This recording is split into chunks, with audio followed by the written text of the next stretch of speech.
In my last video, I talked about how we find the maximum flow through a network. Now, the maximum flow minimum cut theorem tells us that the minimum cut is the maximum flow. They're going to be the same. And there's a very cool method for finding where the minimum cut is. Now, if you're like me, you look at a problem like this and go, well, there are so many cuts, how can I be absolutely sure that the one I'm going to find is the minimum cut without just taking a trial and error sort of best guess method? And there are mathematical methods that you can use, but they inquire it's not really intuition, it's a sort of aggregated knowledge of how all these numbers work and what flows into what vertices and what can flow out. But there is a very foolproof way of doing it, which I completely love, and I'm very grateful to the gentleman who put the method on video, and I'll put the link below.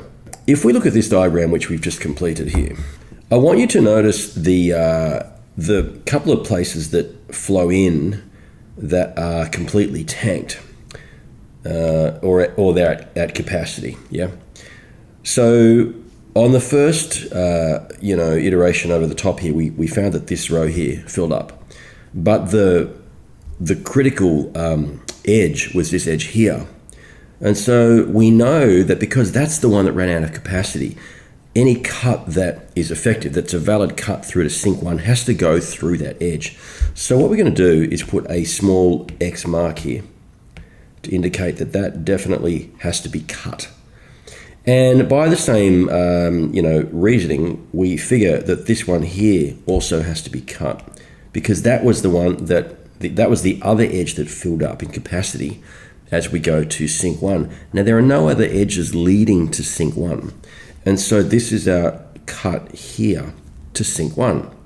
And you'll notice that 6 plus 2 is 8, yeah? So far we look like we're on a winner. Let's have a look at sink 2. Again, using the same argument. And I was a little tortured. I started up in here. You don't have to do that, but that's what I did. And I think that at the end of the day, we've realized, well, the one that absolutely reaches capacity is this one here. So we're going to put a little cross mark here. And you can see where I'm going. There'll be a cross mark here, and there will, of course, be a cross mark here. And so our cut here is the one that's going to be effective for sink 2. And if we look at that, we've got a 9, and this diagram is proper messy by now, of course. Got a 9 going in here. We've got a 6 going in here. A 3 going in here. That gives us 12.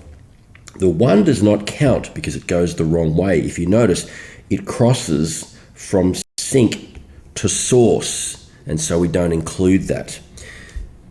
But we definitely include the 6 because it's crossing from here's the source and here's the sink. You can see that it's crossing from the source toward the sink, and so that's correct.